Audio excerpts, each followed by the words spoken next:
Ele foi teleportado para outro mundo com sua classe, mas após cair no fundo da masmorra, ele conquistou a governante dos monstros. E se você já viu a parte 1, pode pular para a parte 2. Ou se preferir, reassista para uma melhor compreensão.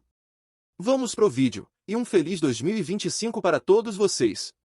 Começamos com Haruka, o típico garoto quieto e antissocial da turma. Seus hobbies consistem em passar o dia lendo mangás e jogos de videogame. Em sua turma todos eram divididos em patricinhas, atletas, delinquentes, otakus e o conselho estudantil.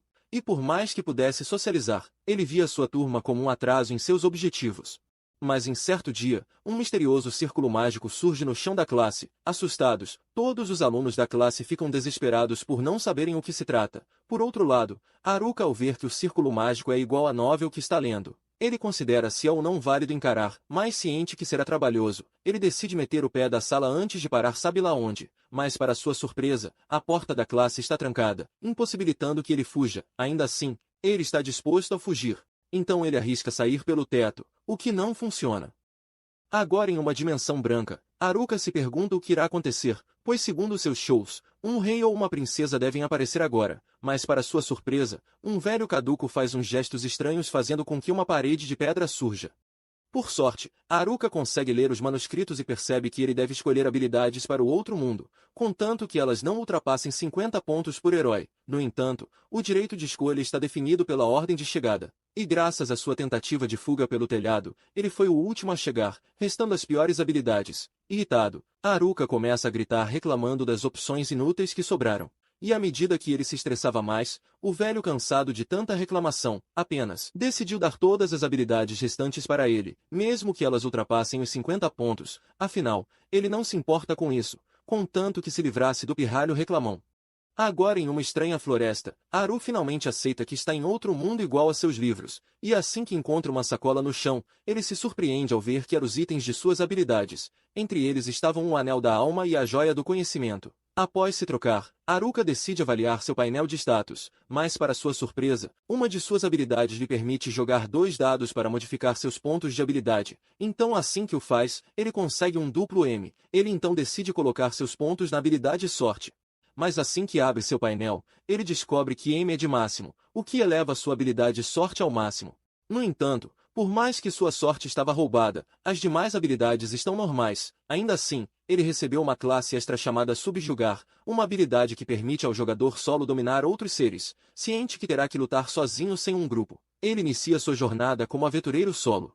Mas durante o caminho, ele decide testar sua habilidade Contato, o que lhe permite localizar todos os itens coletáveis e comestíveis, além de poder avaliar skills e habilidades. Surpreso, Haruka mal consegue acreditar que as possíveis habilidades inúteis eram na verdade as mais úteis que poderiam escolher. Mas após alguns minutos andando, ele se depara com uma caverna isolada, e graças à sua curiosidade, ele decide explorar seu interior. E assim que confirma que ela está vazia, ele decide montar um acampamento para passar a noite. Ao amanhecer, ele fica grato por ainda estar inteiro. No entanto, durante a noite ele ganhou uma nova habilidade, a Repressão, uma habilidade que permite repelir monstros próximos. Ainda assim, por não ter se alimentado no dia anterior, ele se viu obrigado a usar uma de suas comidas na bolsa e cozinhá-las com os cogumelos que encontrou. Após se alimentar, ele volta à floresta farmar mais alguns recursos, mas dessa vez, sua percepção detecta alguns goblins ali. Ciente que está solo e não conhece nada sobre o poder deles, Haru bola um plano para enfrentar eles. Usando seu cajado, ele combina uma fusão mágica de fortificação sobre ele para atacar os goblins, mas à medida que enfrentava eles, Haru percebe que por mais que sejam numerosos, os goblins têm ataques previsíveis, e graças a isso, ele consegue vencer todos com facilidade. De volta à caverna, ao analisar seus status, Haru percebe que seus níveis em combate e maestria aumentaram. Além disso, outras 2 habilidades surgiram, que lhe deixam feliz, mas como a alegria de pobre dura pouco, no dia seguinte, ele começa a se sentir enjoado por comer apenas cogumelos. Então para contornar isso, ele decide praticar usando sua habilidade Envolver, assim ele evoluiria suas habilidades físicas como defesa, ataque e magia, mas para isso, ele precisa voltar à floresta para encontrar novos inimigos para upar seus níveis.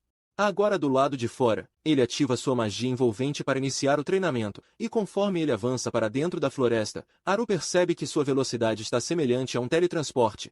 Já sua velocidade de combate também aumentou bastante. Confiante, Ele decide iniciar sua caçada a mais goblins para evoluir, e por mais que tenha tido êxito contra 2 deles, Haru age de forma sensata e escolhe recuar quando outros deles surgem. De volta à caverna, ele decide praticar suas habilidades de combate de dia, enquanto à noite ele estuda magia na caverna. 2 dias se passam, e com eles, Haru desenvolve sua habilidade mágica na criação de itens. Ele até transformou sua caverna feia na Baticaverna. E graças ao seu esforço, ele foi recompensado com carne fresca para um delicioso jantar, ou pelo menos era isso que esperava. De repente, ele sente algumas presenças vindas em sua direção, e usando sua percepção, ele rastreia as presenças. E para sua surpresa, os grupos de sua antiga turma estão vindo em sua direção. Mas entre eles, está sua colega de classe que sempre foi boa com ele. Ainda assim, Haru não está disposto a perder sua independência isolada que lutou para construir. Mas assim que os delinquentes se aproximam dele, Haru corre até uma moita para ocultar sua presença. No entanto, um deles fica desconfiado após ouvir os arbustos se mexendo. Por sorte, o mesmo coelho que iria para a panela consegue distrair os garotos. Haru ainda se questionando do porquê estão ali, ele decide seguir eles para saber o que pretendem. E assim que se aproxima, ele descobre que os garotos estão com alguns planos perversos com as garotas, e para isso, eles estão usando a habilidade de rastreio de um deles para localizar elas. De volta à caverna, ele reavalia suas habilidades como faz todas as noites, mas desta vez, ele percebe que a habilidade de solidão aumentou após ele ter evitado seus colegas. Frustrado, Haru decide dormir ao ver que suas habilidades são bem desmotivadoras em certas horas. No entanto, um barulho de espadas e gritos se torna um problema para alguém que deseja dormir. Então, para resolver isso, Haru vai até o lado de fora acreditando ser os delinquentes criando problemas, mas dessa vez, ele encontra o grupo de nerds presos em um duelo com os goblins. Mas ao usar sua percepção neles, ele percebe que todos eles sabem o que estão fazendo, pois todos estão no nível 16, sem falar que suas armas são de ranks altos. Então, diante do que vê, Haru supõe que estão bem e decide ir embora. De repente, quando iria ir, ele avista outros goblins vindo pelas costas deles, e por mais que não queira intervir, ele se lembra que esses nerds já foram seus amigos um dia. Diante disso, ele decide intervir lidando com os outros goblins. Surpresos, os garotos lhe agradecem por ajudá-los, e diante disso, Haru decide levar a todos para sua base secreta. Ao entrarem, os garotos ficam surpresos por tudo que ele construiu em apenas 7 dias. Haru pergunta a eles o que estão fazendo por ali. Em resposta, eles dizem que estão fugindo. Curioso, Haru não entende o que eles estão falando. Eles explicam que assim que todos foram convocados sem ele, a sala toda entrou em desespero por estar em outro mundo, mas graças ao poder da nerdice, eles já tinham um pouco de conhecimento sobre Isekai. Então, quando alguns goblins surgiram, todos entraram em desespero total. Nem mesmo a representante, que sempre é firme diante a problemas, não foi capaz de se manter. Por sorte, eles conseguiram usar suas habilidades para enfrentar os goblins, e graças à ajuda dos atletas que sabem lutar, a turma conseguiu sobreviver. Após se acalmarem, Oda e seu grupo conduziram a todos até um ponto onde eles podem se proteger. Lá a representante assumiu a liderança como era na classe e dividiu as tarefas entre eles. Inicialmente, tudo estava correndo normalmente, pelo menos até alguns grupos decidirem deixar todo o trabalho para os nerds e a representante. No começo, eles até aceitam serem as defesas e a logística do acampamento. Assim eles poderiam upar sem interferência de terceiros. No entanto, eles lembraram que os delinquentes escolheram algumas habilidades perversas, e entre elas, estava a habilidade Charme e Marionete. Ambas permitem não só hipnotizar os alvos, como também pode forçá-los a fazer o que quiserem. Com isso, eles planejavam formar um harém com todas as garotas da sala, mas para isso, eles precisavam treinar para usarem suas habilidades perversas. Mas antes que isso acontecesse, Oda informa a representante sobre tudo, e no dia em que eles atingiram o nível necessário da habilidade, a representante foi até eles para dar uma lição em todos. E com isso, suas habilidades perversas foram seladas por outros alunos, o que resultou em todos ficarem sabendo dos planos deles, e com isso, eles foram expulsos do acampamento. No entanto, eles voltaram para se vingar de todos, resultando na destruição de todo o acampamento. Irritados, os alunos culparam Oda e seu grupo por buscarem briga com os delinquentes, e por mais que alguns alunos os defenderam, Oda e seu grupo decidiram partir em busca de uma nova vida, deixando os demais para a própria sorte. Surpreso, Haru decide confortar a todos oferecendo um banquete de cogumelos questionáveis, e à medida que o próximo dia passa, ele percebe que ter companhia não é das piores escolhas. No entanto, no 9º dia, o quarteto parte em busca de uma vila para se inscreverem em uma guilda de aventureiros. Sozinho novamente, Haru decide ir até o local do antigo acampamento para ver o que encontra, mas ao chegar lá, ele encontra os rastros de energia deixados por algumas pessoas, e assim que vai atrás, ele se depara com as patricinhas. Nervoso em vê-las, ele tenta fugir. Mas elas notam sua presença e lhe pedem para parar com educação. Surpreso, Haru para sem acreditar que elas têm alguma educação. Elas perguntam a ele se sabe o paradeiro do rebanho de Oda. Em resposta, ele as diz que não sabe de rebanho nenhum. Apenas conhecem alguns nerds. No entanto, Haru as pergunta se estão atrás deles para fazerem com que trabalhem novamente, mas elas lhe dizem que estão atrás deles para se desculparem pelo ocorrido. Indeciso, Haru pensa se estará traindo Oda e os garotos se revelar sua localização para elas. Então antes disso, ele as pergunta se sabem sair dessa floresta e podem se defenderem sozinhas, mas para sua surpresa, elas começam a chorar por estarem com medo de ficarem sozinhas ali. E bom, as coisas só pioram quando elas imploram por sua ajuda. Sem saída, ele instintivamente as diz sim. Haru considera a ideia de usar sua nova habilidade para usá-las como operárias fiéis, assim não precisaria ficar trabalhando para sobreviver. Mas ao ver que uma delas está ferida, ele pega uma poção para ela se curar. Em seguida, ele abre seu painel de status para ver o encantamento, e é aí que ele descobre que liberou a habilidade Encanto. Nervoso, ele se pergunta o que isso significa, e para piorar, o que a representante faria se soubesse que ele tem algo perverso sobre sua posse. Nesse momento, a mesma surge atrás dele e fica contente em vê-lo nesse mundo. Por outro lado, o grupo de delinquentes planeja seus próximos passos para conseguirem o que querem. Surpreso, Haru fica sem palavras, mas logo se tranquiliza ao notar que as outras garotas da classe estão todas juntas ali, o que significa que estão seguras. Mas Shira nota que algo está errado, pois Haruka nunca foi de conversar com as patricinhas, que neste momento, estão com cara de cachorrinhos pedintes. No entanto, não demora para elas perceberem que alguma técnica de controle está acontecendo com as três, isso as fazem questionar Haru sobre seus planos. Nervoso, ele tenta ir embora, mas as garotas lhe impedem até que responda, o que lhe deixa frustrado por não poder ir embora. Shira vai até elas para ver se estão bem, e assim que confirma, elas se reúnem para tratarem do que farão em seguida. Já Haru, entediado por ficar ali sem fazer nada, simplesmente tenta praticar algo novo, o que resulta em um desmoronamento sobre ele. Ao ver a cena, Shiro salva enquanto lhe dá uma bronca por ter desobedecido sua ordem de ficar quieto. Em seguida, ela lhe diz que as garotas a contaram que ele veio para as ajudar. Isso lhe pega desprevenido, afinal, ele nunca veio com essa intenção, apenas ofereceu um curativo por educação. Ainda assim, ele as pergunta se já pode voltar para casa. Curiosas, elas lhe perguntam sobre o que ele está falando. Em resposta, Haru as diz que usou seu tempo livre para construir uma casa. Surpresas, as garotas se reúnem mais uma vez para conversarem sobre o assunto. Assim que terminam, Shira vai até ele com um pedido. Ela lhe pede para passarem uma noite em sua casa. E bom, Haru começa a pensar o que não deve, e diz que as beldades deste século estão mais ousadas. Em seguida, ele as guia através dos rastros mágicos implantados por ele, o que as deixam curiosas sobre como ele faz isso. Assim que chegam na caverna casa, as garotas ficam surpresas ao verem que ele construiu um palácio subterrâneo. Haruka então faz um rápido tour com elas, mas ao descobrirem onde fica a sala de banho, as garotas não hesitam e correm desesperadas para a banheira, deixando Haruka prestes a ter um sangramento nasal.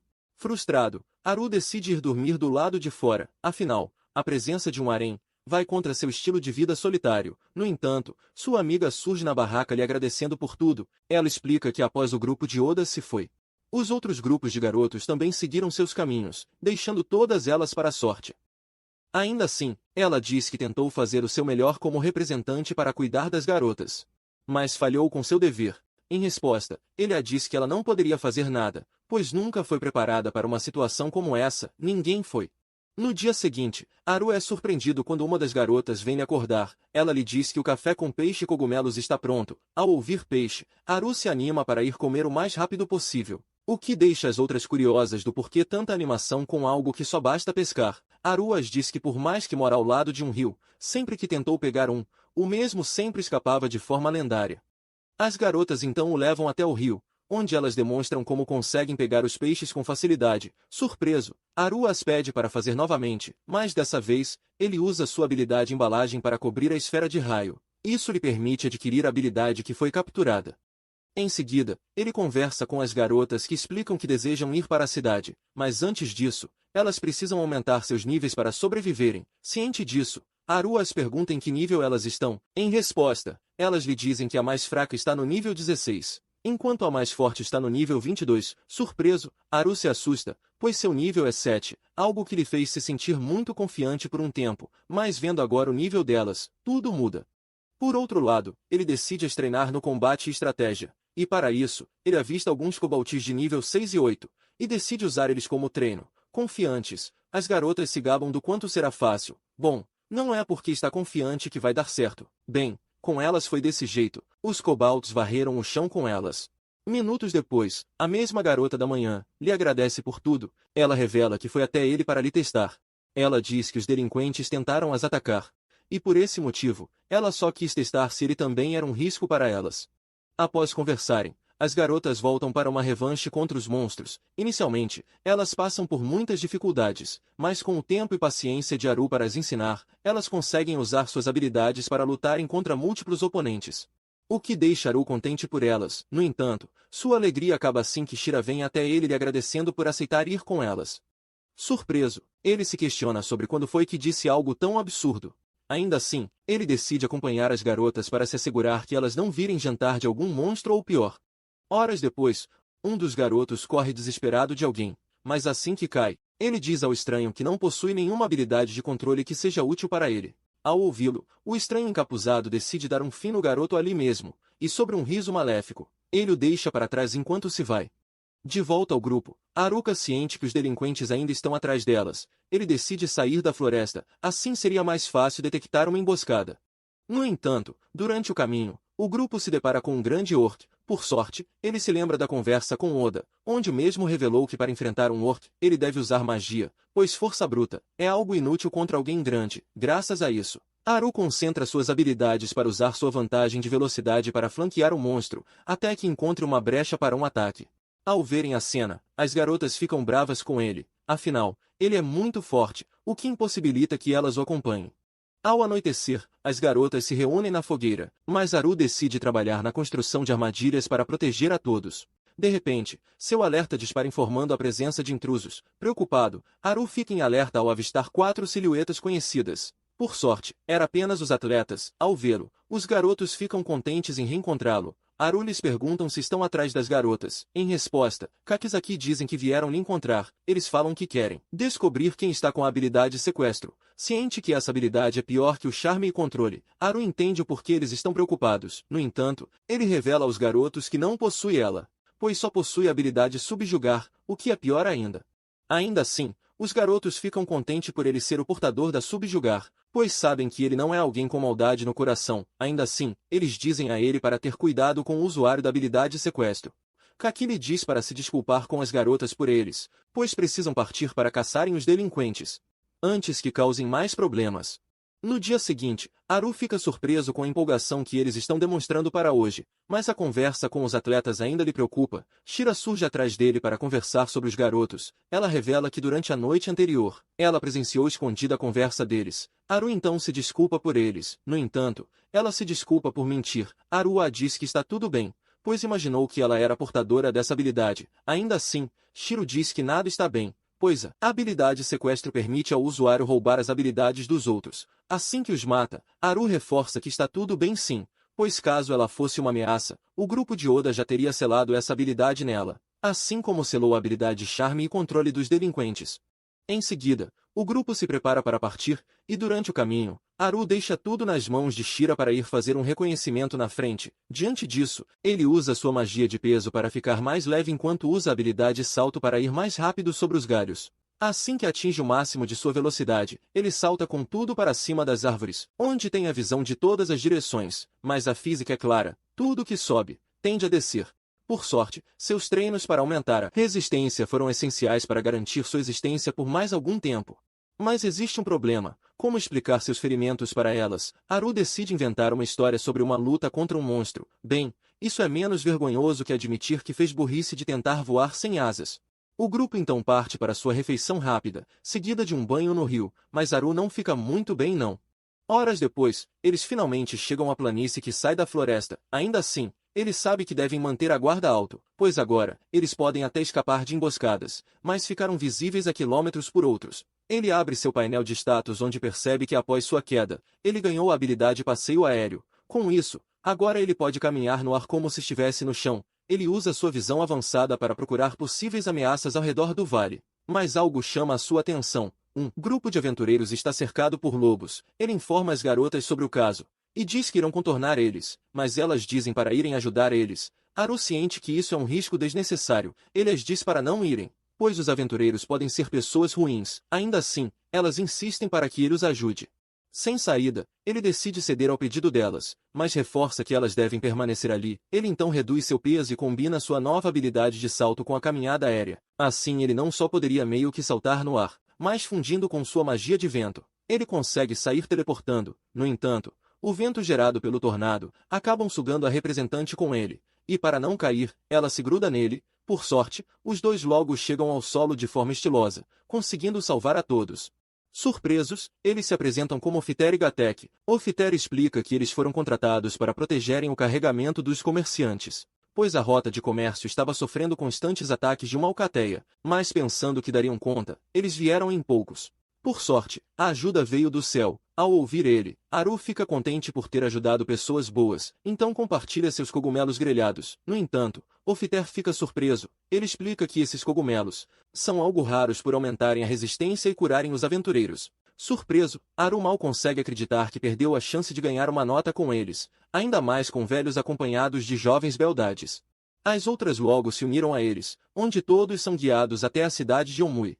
Ao entardecer, os delinquentes encerram mais um dia de treinamento para ficarem mais fortes. Afinal, eles planejam atacar o grupo de Oda para removerem o selamento de suas habilidades perversas, mas sem que saibam, o grupo dos atletas se preparam para iniciar o ataque neles. Assim que entram na cidade, todas as garotas ficam maravilhadas com tudo que veem. Em seguida, Shirasaki diz a todos que irão vender os recursos que conseguiram, e em seguida, irão até a guilda que mais parece que saiu do show Leisenthal. No entanto, o lugar era o completo oposto do show. Tudo lá era sinistro. Por sorte, Haru consegue avistar os dois aventureiros que o guiam até o chefe da guilda. Ao vê-lo, o chefe lhe agradece por ter salvo seus garotos dos lobos. Em seguida, ele vai até o balcão para vender os cristais coletados, o que deixa a recepcionista surpresa por ele possuir tantos assim. Ela lhe pede um dia para contabilizar tudo, o qual Haru concorda em esperar. De repente, as garotas surgem contentes por terem conseguido se matricularem na guilda. Isso deixa os demais aventureiros ansiosos para uma aproximação com cada uma delas. A Haru então o guia até a sala de matrícula, o que lhe deixa ansioso, mas para sua decepção, a avaliadora lhe diz que apenas players de nível 10 podem se inscrever, e diferente das garotas que já estão no nível 30 por serem de um grupo, a habilidade solitário não permite que ele compartilhe ganhos de XP em grupo. Frustrado, Haru não vê outra opção além de aceitar calado e ir embora. Ao anoitecer, o grupo se dirige a uma pousada recomendada pela guilda, mas para surpresa de todos, a pousada é exclusiva para casais, ou para um harém. No dia seguinte, ele aproveita que as garotas saíram para conhecer a cidade para ir pegar seu pagamento dos cristais, mas lá, o chefe da guilda informa ele que no momento, eles só podem pagar 8 milhões de ieres, então o resto será pago em parcelas. Ciente que a guilda pode estar com dificuldades de comprar tudo e não queira admitir, Haru decide aceitar a oferta e receber parcelas mensalmente. No entanto, antes de ir, Ofer diz a ele que conhece um lugar que ele adoraria conhecer. Ao ouvi-lo, Haru rapidamente tem uma boa ideia. Sem hesitar, ele rapidamente segue Ofer, mas para sua decepção, ele é guiado até uma loja de equipamentos bem questionáveis. Sem saída e deprimido, ele decide testar alguns desses equipamentos. Alguns deles até ativam a curiosidade de Haru, mas entre eles, um se destaca, um colar com as escrituras dizendo, cabe em 7. O esqueleto ambulante explica a ele que esse colar permite que até 7 itens sejam combinados, assim podendo usar os 7 ao mesmo tempo. Ao ouvi-lo, Haru fica contente ao imaginar quantas possibilidades isso lhe daria. No entanto, seu ânimo logo é cortado quando a representante surge lhe repreendendo. Surpreso, ele acidentalmente encosta nos equipamentos que ativam o colar os combinando. Ao ver a cena, o velho se irrita com ele, ainda pelo fato que ele nem pagou os 10 milhões de ieres antes de usá-lo. Surpresos, tanto Ofer quanto Shira imploram ao vendedor para fazer tudo por 8 milhões. No dia seguinte, Haru fica frustrado pelo incidente, e devido a isso, todo o dinheiro da turma foi perdido para reparar seu erro. Ciente disso e com um sentimento de culpa, ele decide sair em busca de mais cristais. Porém, existe um problema. Ele precisa sair da vista da representante, que neste momento, não confia em deixá-lo mais sozinho. Por sorte, ele bola um plano genial, e graças à capa da invisibilidade, ele consegue passar pela representante com sucesso, mas assim que chega no muro, as Gyarus o avistam e gritam seu nome, tirando toda a sua atenção no salto, ao ponto de fazer um omelete, o que resultou em um plano de fuga frustrado. No dia seguinte, as garotas partem para sua primeira missão da guilda, mas Haru é proibido de sair da cidade após tentar uma fuga fracassada. Ainda assim, ele não está disposto a desistir, e diante disso, ele arrisca em tentar novamente, por sorte. Dessa vez sem as garotas no caminho. Ele consegue cruzar os portões da cidade. Mas à medida que corria de volta para a floresta, ele avista um grupo de bandidos tentando capturar uma carroça. Ainda assim, Haru decide ignorar e seguir seu caminho, mas para sua infelicidade, ele se vê forçado a lutar assim que os bandidos tentam atacá-lo, para assim não deixar testemunhas. Irritados, os bandidos avançam sobre ele, mas Haru facilmente lida com eles. Um deles pergunta a ele se possui um emprego para ser forte, mas Haru diz a eles que está desempregado por ser nível 9. Surpresos, eles vão conferir o status dele. E assim que confirmam as palavras dele, eles avançam com tudo sobre Haru, que apenas desvia dos ataques com tranquilidade, assim que caem esgotados por falta de mana. Uma jovem garota surge se apresentando como Mirelle, ela lhe agradece por tê-la salvado. No entanto, ela se lembra que inicialmente, ele tentou ignorar tudo e ir embora, o que a faz se questionar se gratidão é o certo. Ainda assim, ela diz que é filha de um lorde importante, então por esse motivo, ela pede que ele a acompanhe como escolta até a cidade. Claro que tudo isso viria seguido de uma recompensa. Bem, Haru não poderia recusar, afinal, ele está devendo 8 milhões para as garotas. No entanto, no caminho até a cidade, ele conta toda a sua história para ela, mas acima disso, ele reclama que a guilda não tinha fundos para arcar com seus cristais. Nem mesmo quiseram o aceitar por ser fraco. Diante disso, ele diz a ela que o lorde da cidade deve ser um mão de vaca ou um pobretão que não sabe administrar uma comunidade. Ao ouvi-lo, a garota cai em prantos enquanto se desculpa pela má gestão de sua família. Surpreso, Haru se desespera para sair correndo, pois teme o que possa acontecer após suas palavras exageradas. Ao mesmo tempo na floresta, o grupo dos atletas se preparam para pararem os delinquentes. De repente, um misterioso rapaz com manto não hesita, e começa a eliminar um a um dos delinquentes, e por mais que tentem reagir contra ele, todos acabam mortos. Ao verem a cena à frente, os atletas decidem recuar por hora, mas durante sua fuga, eles são interceptados pelo desconhecido, que assim que se aproximam deles, deixa todos surpresos por conhecê-lo.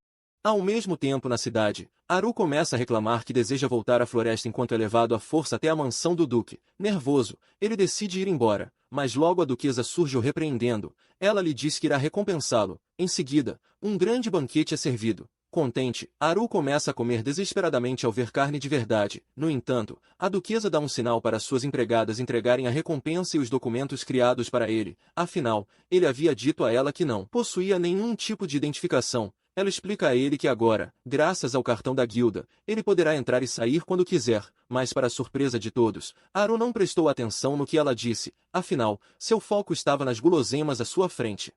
De volta à hospedaria, as garotas pressionam Haru para que ele explique o que foi fazer na casa do duque. Sem saída, e em menor número, ele decide cooperar com elas contando tudo. Bem, pelo menos o que prestou atenção, assim que elas saem. Ele aproveita o momento sozinho para voltar à floresta. Com isso em mente, ele deixa uma carta para a representante, pois assim, ele acredita que ela não ficará brava por sua partida. Assim que chega ao portão, ele mostra o cartão da guilda, o que permite que o guarda libere sua partida. No entanto, após uma longa caminhada de volta, durante ao entardecer, ele avista alguns rastros de uma luta recente. Preocupado, ele se pergunta se todo o ketchup ali poderia ser dos atletas. Então, para se tranquilizar, ele usa seu detector visual para ver os rastros de magia. Assim que os segue, Haru é surpreendido ao ver que seu maior medo se concretizou. Ao se aproximar, ele nota que eles ainda estão respirando. Sem hesitar, Haru gasta todas as suas poções que tinha para curá-los. Por sorte, seu plano funciona, mas os garotos ainda estão impossibilitados de se moverem. Kaki lhe diz que assim que iriam prender os delinquentes, o quinto membro deles simplesmente começou a eliminar a todos, e assim que terminou com eles, ele focou todo o seu ataque neles. Por sorte, ele acabou tendo que sair rápido. Surpreso, Haru pergunta se eles sabem sobre os nerds. Em resposta, Kaki lhe diz que não, mas informa a ele que o outro está atrás da representante. Ao ouvi-lo, Haru rapidamente entende o motivo dela ser um alvo. A habilidade sequestro. No entanto, ele pergunta a eles como o traidor ficou sabendo. Em resposta, Kaki lhe diz que eles só não foram mortos, porque contaram sobre a representante. Surpreso, Haru mal consegue acreditar que os mais fortes da turma viraram simples sacos de pancada. Kaki lhe diz que sente muito, mas sabe que o traidor voltará atrás deles. Então por esse motivo, eles pedem ajuda de Haru para enfrentá-lo. Ao ouvi-los, Haru fica dividido, pois sabe que se escolher lutar, ele estará se envolvendo na briga de outros. Por outro lado, eles estão falando da segurança da única garota que foi gentil com ele. Ainda assim, mesmo dispostos a lutar, Haru sabe que eles irão se auto-sabotar em uma batalha ainda feridos. Ciente disso, ele diz que irá lutar, mas irá enfrentar o traidor sozinho. No entanto, antes que eles tentem o contradizer, Haru diz a eles para irem para a cidade e se desculparem com a representante por terem aberto o bico. Surpresos, os atletas decidem obedecer o que ele disse. Mas sem que saibam, Haru decidiu os enviar para a cidade como última linha de defesa. Caso ele venha a cair em combate, ainda assim, ele sabe melhor que ninguém que deve ficar atento às habilidades do encapuzado informado pelos atletas. Afinal, sempre que um ataque especial é lançado, o atacante fica exposto a ataques pelos flancos. Ciente disso, ele começa a bolar um plano para aproveitar essa brecha. Mas de repente, um Goblin Imperador de nível 50 surge. Rapidamente, Haru concentra toda a sua energia no cajado para um ataque de frente. E por mais que funcione de começo, o Goblin logo se levanta para iniciar um contra-ataque nele. Assim que se afasta, ele nota que o Goblin pode se curar, o que dificulta ainda mais os conflitos entre níveis. Ainda assim, diferente do Goblin, Haru tem um motivo para lutar e ficar vivo. A luta dos dois continua até que os primeiros raios de sol emergem sobre as montanhas, dando a Haru a vitória. Em seguida, ele volta para sua casa na caverna, mas ao chegar na entrada, ele é interceptado pelo aluno que foi arrastado pelos delinquentes. Esse era Tanaka, um dos alunos mais geniais de toda a turma. Ao mesmo tempo na cidade, as garotas se deparam com os atletas feridos na entrada da cidade. Surpresa! Shira corre até eles com a esperança de encontrar Haru ali, mas ao verem ela se aproximar procurando alguém, Kaki revela que Haru ficou na floresta, para corrigir um erro que eles cometeram. De volta à floresta, Haru pergunta o que ele está fazendo. Em resposta, Tanaka lhe diz que está apenas seguindo seu plano inicial de terminar o serviço com os atletas. No entanto, ele admite que se sente envergonhado por ter sido enganado por eles, pois esperava encontrar todos ali. Confuso, Haru lhe pergunta o que ele quer dizer. Em resposta, Tanaka lhe diz que arquitetou tudo desde o início. Ele mesmo foi o responsável por manipular os delinquentes a se revoltarem contra a classe. Surpreso, Haru pergunta pelos nerds. Tanaka apenas lhe diz que todos já foram dessa para melhor. Afinal, nenhum deles quis colaborar com nenhuma informação. Irritado, Haru manda se render, mas Tanaka indo o ignorando, o pergunta o motivo de um solitário querer se envolver. Em resposta, Haru lhe diz que mesmo alguém solitário, tem pessoas a quem deseja proteger. Diante dessas palavras, Tanaka entende que agora, Haru escolheu se envolver, então ele deve ser eliminado. Nesse momento, Tanaka lhe diz que sabe que ele foi o último a ser convocado, o que significa que ele ficou com as piores habilidades. Sem hesitar, ele lança um ataque em Haru, mas para se certificar que seu ataque seria certeiro, ele usa uma técnica de intromissão, que força Haru a ter seus movimentos reduzidos. Em seguida, ele ativa sua rede de cristais para tentar acertar Haru. Por sorte, Haru consegue se forçar para esquivar. Ele então se vira para Tanaka lhe dizendo que desde o começo, ele suspeitou que algo estava errado para um gênio estar no meio de 4 desprovidos de cérebro. Surpreso, Tanaka lhe diz que o admira por ter percebido seu jogo. Ainda assim, ele entende que Haru é uma ameaça em potencial a seu plano. Com isso em mente, ele usa suas raízes para segurar Haru no lugar enquanto lança seu ataque de fogo. Confiante de ter vencido fácil, Tanaka se surpreende ao ver que sua magia está sendo absorvida por Haru. Irritado, Tanaka ativa sua técnica de múltiplos combos para que assim, ele possa atacar de várias formas possíveis, dificultando que Haru possa prever qualquer uma delas a tempo de revidar. Ainda assim, mesmo recebendo quase todos os golpes, Haru se recusa a desistir. Você não sabe a hora de parar, não é? Posso fazer isso o dia todo. Ele então pergunta a Tanaka se ele está pensando em usar o clone de técnicas para copiar a habilidade sequestro e se tornar o mais forte. Em resposta, Tanaka lhe parabeniza novamente por ver além de seu plano. No entanto, ele lança um ataque com tudo em Haru, que para surpresa dele, simplesmente desvia com facilidade de seu ataque. Ele diz a Tanaka que já entendeu que sua habilidade tem um limite de 3 ataques. Surpreso, Tanaka lhe pergunta como. Em resposta, Haru lhe diz que permitiu que fosse atingido pelos ataques para que pudesse ver suas fraquezas. Surpreso e irritado, Tanaka parte com tudo para cima dele, mas Haru facilmente desvia do ataque, e contra-ataca jogando Tanaka para longe. Ainda assim, o ódio por Haru lhe dá forças para uma última carta na manga. Mas diferente de antes, Haru nota que essa habilidade não possui nenhum tipo de padrão para ser prevista, isso dificulta um contra-ataque, deixando Haru exposto para um ataque letal que Tanaka não perderia por nada.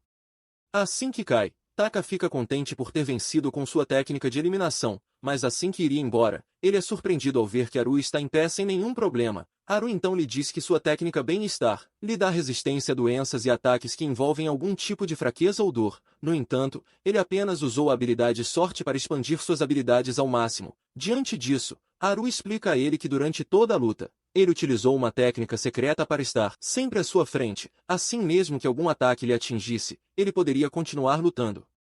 Irritado, Tanaka lança tudo o que ainda tem contra Haru, mas assim como antes, seus ataques são simplesmente ignorados pelo poder do protagonista. Nesse momento, Tanaka se pergunta do porquê tudo terminou assim. Ele se lembra do quão irritante era todos os dias ao ir para a escola, onde todos os seus colegas eram incapazes de ser um gênio como ele, mas ao surgir uma oportunidade, ele viu uma nova chance de recomeçar e se vingar de forma genial de todos que o ignoravam.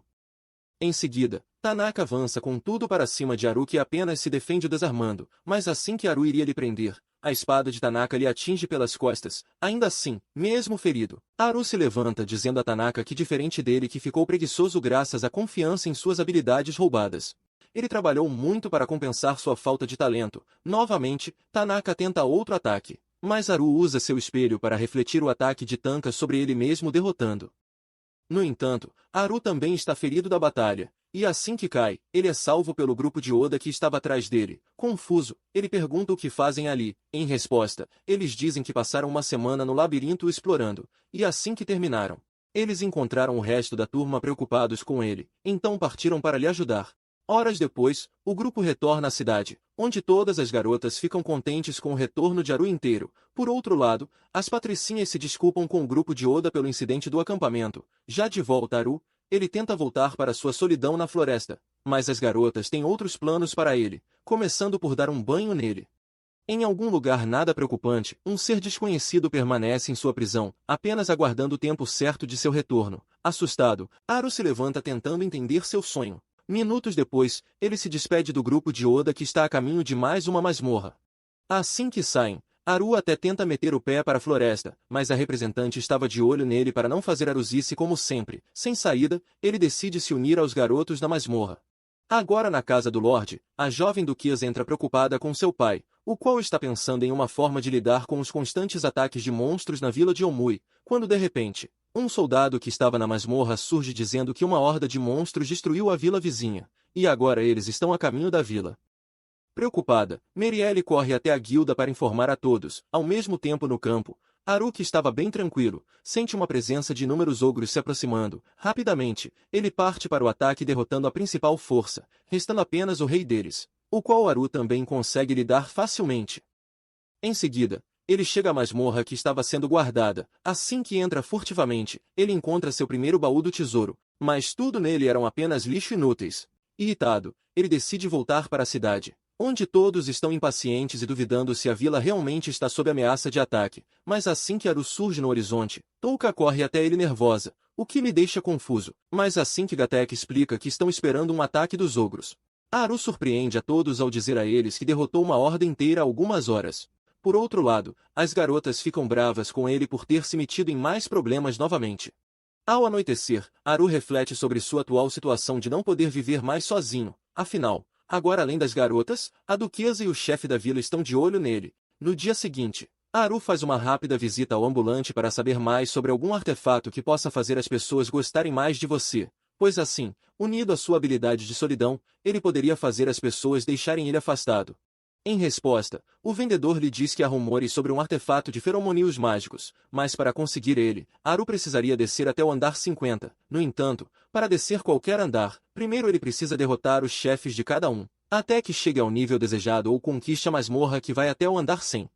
Ainda assim, o vendedor aproveita para dizer a ele para comprar alguns itens de recuperação e provisões se planeja passar algum tempo na masmorra, mas sem que saiba, o grupo de Oda ouve tudo e informa a representante da turma, a qual junto às garotas, bolam um plano para impedirem Haru de se meter em mais problemas sozinhos e conseguir o artefato. Em seguida, enquanto caminhava tranquilamente pelo bosque, sua percepção ativa, e ao se virar, ele se depara com a representante e toda a turma ali. Ela lhe questiona se está atrás do anel de feromônios, o qual Haru se defende dizendo que está atrás do anel de língua, para que possa conversar com os animais.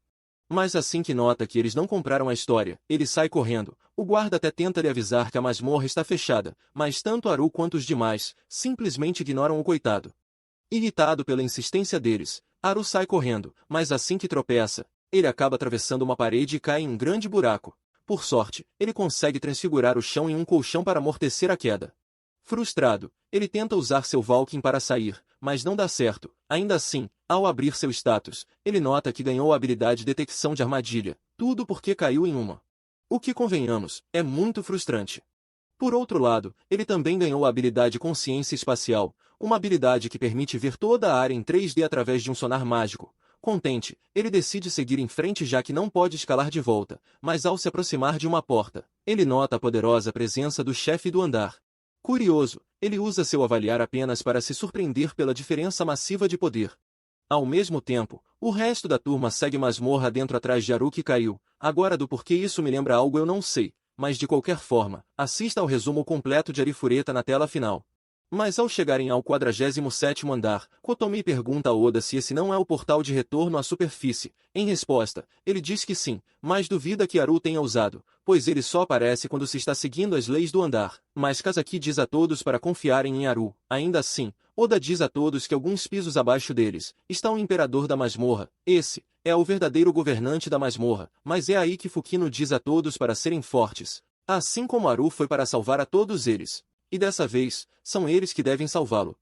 De volta ao protagonista, Haru fica confuso sobre as habilidades todas desconfiguradas do chefe, mas ao ver que não seria capaz de enfrentá-lo à distância, ele decide levar a luta para o combate corpo a corpo, mas para sua surpresa, mesmo usando seu teleporte oculto, o boy se mostra extremamente rápido. Ao mesmo tempo na vila de Omui, a duquesa fica preocupado com a sinistra nuvem que está rodeando a masmorra oculta. Na masmorra, Haru decide enfrentar o ceifador, mas a cada investida que ele tentava, o ceifador se mostrava cada vez mais invencível. Mas assim que ele é atingido, uma nova técnica é desbloqueada, o olhar divino, uma habilidade que lhe permite ver o futuro. Agora confiante, Haru decide ir com tudo. No entanto, ele logo atinge seu limite de combate, diferente do chefe que continua intacto, mas diferente dos outros monstros que já enfrentou. Haru nota que o ceifador não está emitindo o desejo de matar, o que o leva a pensar que se ele quisesse, já poderia ter lhe matado. Irritado, ele parte com tudo para cima do chefe pensando que ele está apenas brincando com ele, mas ao se aproximar com um ataque, Haru é surpreendido quando o ceifador ao invés de matá-lo, simplesmente o rende com a espada. Nesse momento, uma risada sinistra acima do ceifador chama a atenção dele. Isso lhe permite notar que o ceifador, na realidade é alguém com habilidades sagradas, e graças a isso, ele está conseguindo resistir à ordem de atacar.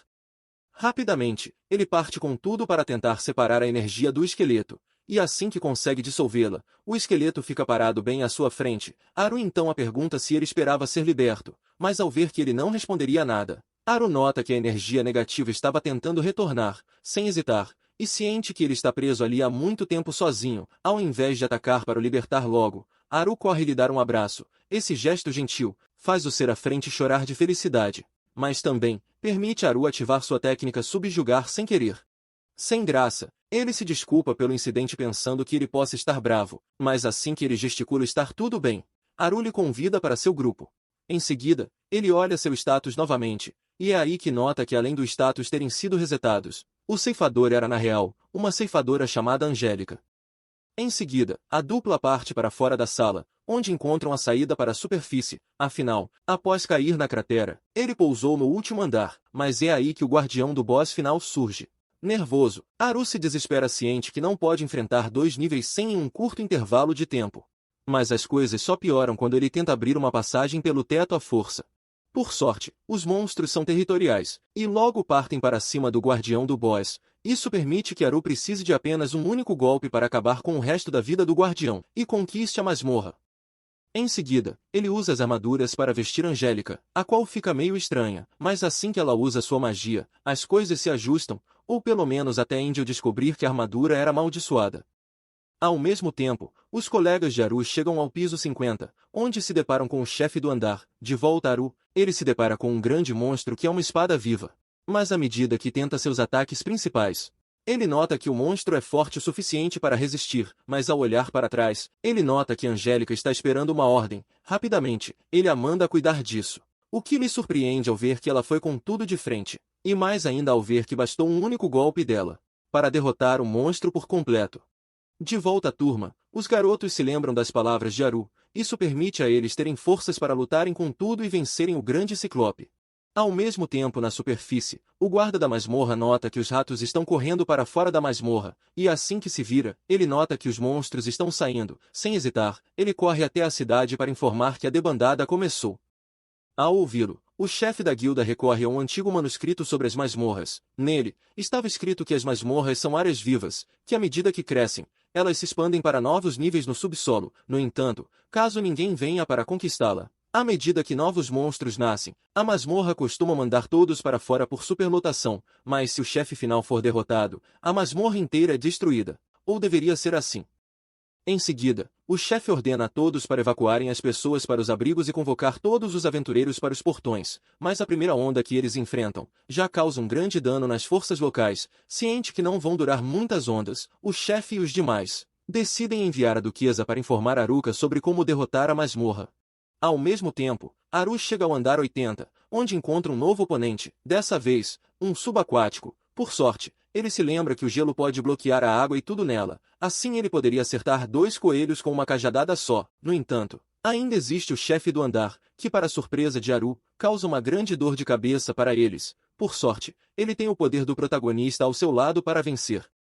Em seguida, no piso 79, ele encontra o Anel da Fortuna Ilimitada. Já no piso 77, ele encontra a Pulseira Abençoada. No 75, a Joia do Necromante. Ele praticamente está conquistando a masmorra de trás para frente, diferente de seus amigos que estão conquistando os andares normalmente, o que fica compreensivo do motivo dela ainda não ter sido destruída. No entanto, todos os itens raros conquistados até o momento, Aru decide dar todos a Angélica como pretexto de que garotas amam pulseiras e joias, e mesmo que ela resista em aceitar algo de seu novo mestre, o coração dela sai de seu controle com novas emoções despertadas. E assim que ele se afasta, ela remove seu elmo para limpar as lágrimas de seu rosto. Ao mesmo tempo, a duquesa chega ao encontro dos colegiais à procura de Aru, mas ao ver que ele não está entre eles, ela se desespera por completo. Curiosa, Touka pergunta se existe alguma magia para se comunicarem com Aru. Em resposta, Oda diz que se existisse, eles já teriam usado ela. Mas de repente, Touka sente uma brisa vindo da masmorra, e com ela, o som de uma voz muito conhecida. Acontece que devido ao novo desafio do andar, Aru decidiu criar seu próprio ar-condicionado, ao abrir um buraco na parede para criar uma ventilação. E graças a isso, ele foi capaz de se comunicar com os outros através do mesmo buraco que ele caiu mais cedo. Touka lhe disse que estão no andar 54. No entanto, ela lhe informa que a masmorra está expulsando os monstros dela através da debandada. Nesse momento, a duquesa grita para ele que se ele derrotar o chefe final tudo termina. Nervoso, Aru olha para Angélica e congela. Ainda assim, ele responde que já derrotou o chefe final. Essas palavras deixam todos confusos sobre o porquê ainda tudo está acontecendo. Um mano grita para ele que a debandada só vai parar se ele realmente derrotar por completo o chefe final. Essas palavras deixam Aru assustado. Ele sabe bem que não fez o que deveria ter sido feito. Pelo contrário, ao invés de derrotá-lo como era seu plano inicial, ele viu uma nova saída para eles, e conquistou a lealdade do chefe final, através de sua amizade e gentileza. Ciente de seu erro, Aru se recusa a fazer o que deve. Ele então grita para eles que é uma longa história, mas irá derrotar toda a debandada sozinho. Surpresos, seus colegas pensam que ele ficou louco, mas Touka relembra a todos que estão falando de Aru, então tudo é possível. Ao mesmo tempo na vila, os aventureiros que ainda estão de pé, continuam lutando bravamente contra as constantes levas de monstros. De volta à masmorra, Aru sabe que deve apressar as coisas e chegar o quanto antes até seus amigos. Só assim eles podem voltar para a superfície o mais rápido possível. Por sorte, durante suas rápidas investidas contra os andares decrescentes, Aru consegue acumular inúmeros artefatos mágicos que lhe darão muita vantagem, mas assim que chegam ao piso 69, eles se deparam com uma coruja do sono, que assim que lança seu ataque, Aru acaba adormecendo após ser pego. Por sorte, Angélica não foi afetada e conseguiu salvá-lo de virar almoço. Ao mesmo tempo, seus colegas chegam ao piso da grande esfinge, que para eles, se torna um grande problema, mas assim que ele lança um grande ataque neles que abre alguns pisos abaixo deles passando por Aru, todos os alunos ficam feridos e expostos a um ataque final. Nesse momento, a esfinge se prepara para finalizar a representante, quando de repente, Aru surge usando os novos artefatos combinados para contra-atacar o chefe do andar. No entanto, mesmo ele estando no nível 100, ele ainda é um subchefe do piso 57. Com isso em mente, Aru decide deixar o verdadeiro chefe ter um bom diálogo com ele. Contentes, todos o recebem com alegria por sua volta. Mas assim que eles ficam curiosos sobre o cavaleiro ao seu lado, o piso abaixo de Aru se abre. Por sorte, suas novas habilidades lhe permitem evitar novos problemas, ou pelo menos tentaram, mas dessa vez, a representante consegue agir a tempo de segurar ele. Em seguida, o grupo nota que a terceira onda está para acontecer. Rapidamente, eles correm para a superfície onde se encontram com o que restou da guilda local. Nesse momento, a nova onda de monstros também começam a sair da masmorra, dando início à verdadeira debandada dos monstros. Ao vê-los, o desespero toma conta tanto dos aventureiros quanto dos civis nas muralhas. Ainda assim, Haru gesticula para Angélica começar seu ataque sobre eles. Ele sabe que, como sendo a chefe do andar final, ela é a governante da masmorra, e com isso, ela possui o poder sobre todos os monstros que nascem na masmorra. Sendo assim, ela pode decidir o destino de cada um deles. Assim que ela termina sua técnica, todos ficam confusos sobre para onde foram todos os monstros. Eles então perguntam a Haru se ele fez isso. Em resposta, ele diz a todos que foi Angélica que lidou com a horda final. Ao ouvi-lo, Oda lhe pergunta se a cavaleira ao seu lado é o chefe da masmorra. Em resposta, ele diz que sim, mas reforça que ela é alguém boa. Essas palavras deixam todos surpresos. Ainda assim, eles optam em confiar em Haru. Curiosa, Shimazaki pergunta o que aconteceu com os monstros que sumiram. Em resposta, Haru diz que como governante máxima da masmorra, Angélica ordenou a todos para voltarem para a masmorra e permanecerem nela. No entanto, isso só se aplica aos monstros da masmorra que Angélica governa. Horas depois, o vilarejo retorna à sua rotina normal, já a turma toda vai até onde Haru lhe chamou para escolherem alguns itens que ele conseguiu na masmorra, mas diferente do esperado, as garotas saem do controle para conseguirem as joias raras. Por sorte, Haru havia guardado algumas coisas para uma emergência. Ainda assim, Haru fica preocupado se Angélica está bem no meio deles. Ele sabe que devido a ela ter ficado muito tempo sozinha, as coisas podem ficar estranhas para ela. Horas depois, Oda fica mal por terem pego os itens que Haru suou para conseguir, mas Shimazaki lhe diz que sabe que Haru tem outros planos muito além dos artefatos. Por outro lado, Touka lhe pergunta mais sobre a cavaleira. Em resposta, Haru diz que ela era o ceifador do andar final, mas agora ela virou um cavaleiro esqueleto. Curiosa, ela lhe pergunta se por um acaso ele usou o anel de atração para conquistar ela. Sem graça, ele diz que nem chegou a encontrar ele, mas acabou usando seu subjugar sem querer. Irritada, ela grita do porquê fez isso. Horas depois, Angélica é levada até o quarto das garotas para conhecerem melhor. Lá as garotas perguntam sua idade, a qual Angélica gesticula ter 17 anos. No entanto, fica nítido que ela não está muito confortável de receber tanta atenção após anos sozinha. Ciente disso, Touka resolve levar ela para relaxar na casa de banho. Ela acredita que mesmo sendo um esqueleto, ela ainda tem o direito de manter os ossos limpos, mas ao vê-la tirar seu traje sozinha, Touka decide ajudar, mas é aí que, tanto Touka quanto as outras ficam confusas sobre o porquê ela tem pele igual a todos, mas assim que ela tira seu elmo, todas percebem que ela é uma humana agora. Ao mesmo tempo, Haru se deita na cama reclamando que além de não ter conseguido o anel desejado, já passou da hora de voltar para sua vida na floresta. No dia seguinte, ele vai até a representante para informar de sua partida, mas ao vê-lo, ela ignora o fato de que ele está partindo, e se pergunta de como ele ainda não descobriu a verdade sobre Angélica, mas assim que ele a convida para ir com ele, Touka paralisa ao perceber que ele irá ficar sozinho com alguém tão bela como Angélica. Nervosa, ela tenta dizer que irá junto por ciúmes, mas ao se lembrar que não foi capaz de ajudar ele como Angélica foi, ela decide apenas desejar boa sorte a eles. Agora na estrada, Haru escorrega em alguns cogumelos no morro, e assim como ele fez, Angélica também escorrega, mas para ela não cair como ele, Haru a segura no colo. Nesse momento, ele a diz que ela é bem pesada para um simples esqueleto com armadura. Assim que chegam na caverna, Haru corre tomar um banho, e assim que brinca com Angélica a convidando para o banho, ele é surpreendido quando avista uma bela beldade entrando no banheiro. Confuso, ele grita por Angélica, e ao ver a garota timidamente gestificando igual ela, ele percebe que ela é a Angélica que deveria ser um esqueleto. Em seguida, os dois vão para o quarto conversarem, mas assim que ela começa a gesticular na tentativa de falar, Haru começa a juntar as peças dos gestos. Ele nota que antes ela virou apenas um esqueleto após perder a energia do ceifador, porém, após a vestir com a armadura prateada do guardião, a armadura restaurou sua carne para ativar a maldição da armadura, mas assim que a presenteou com a pulseira abençoada, a maldição foi quebrada. Além disso, a pedra da vida e da morte obtida do necromante e o anel da fortuna ilimitada permitiram que ela recuperasse sua força vital e voltasse a ser humana. Assim que termina de entender os gestos dela, Haru se surpreende ao notar que tudo isso só aconteceu porque ele a presenteou com uma nova vida basicamente. Ele então pergunta a ela se está lhe ajudando como agradecimento. Em resposta, ela gesticula que sim, ao vê-la. Haru se sente culpado por fazê-la sentir que lhe deve algo, então ele a diz que agora que voltou a ser uma humana e deixou a masmorra, ela está livre para viver seus próprios sonhos. Essas palavras deixam Angélica em desespero pensando que ele não a quer por perto. Ciente que ela está com medo de ficar sozinha novamente, Haru decide se tornar sua família para que ela nunca mais se sinta sozinha novamente. No dia seguinte, os dois vão praticar a pedido de Haru, mas agora, Angélica não vê mais motivos para esconder sua verdadeira face. No entanto, durante o treinamento, Haru nota que ela não é um imperador à toa. Mesmo usando suas melhores habilidades, ele nem consegue se aproximar dela.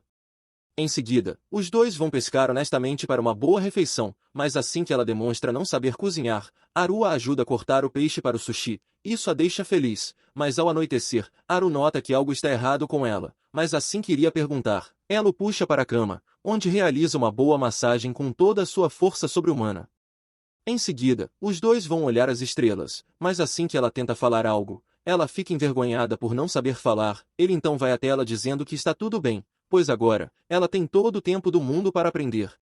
No dia seguinte, os dois voltam para a vila visitar os outros que ficam surpresos ao ver Angélica sem elmo, mas assim que notam a proximidade dos dois, a reação das garotas deixam os dois envergonhados. Por outro lado, os garotos não perdem tempo para provocar ele, mas assim que se afastam, Angélica vem até ele, e com muita dificuldade, ela se esforça para lhe agradecer por tudo. Nesse momento, Haru nota que após a vinda para esse mundo, ele descobriu que todos têm seus próprios problemas pessoais, alguns têm ansiedade, outros segredos, e há aqueles que são mais ousados em questões que muitos sentem vergonha. Mas também aqueles que se sentem presos e desconfortáveis perto das pessoas. Isso significa que todo mundo tem algum motivo para se manter só, mas isso não significa que estarão sozinhos em sua jornada. E se quiserem mais, comentem magia, deixem o like e inscreva-se. Por agora assista ao vídeo recomendado na tela. Até breve e um feliz 2025 a todos vocês.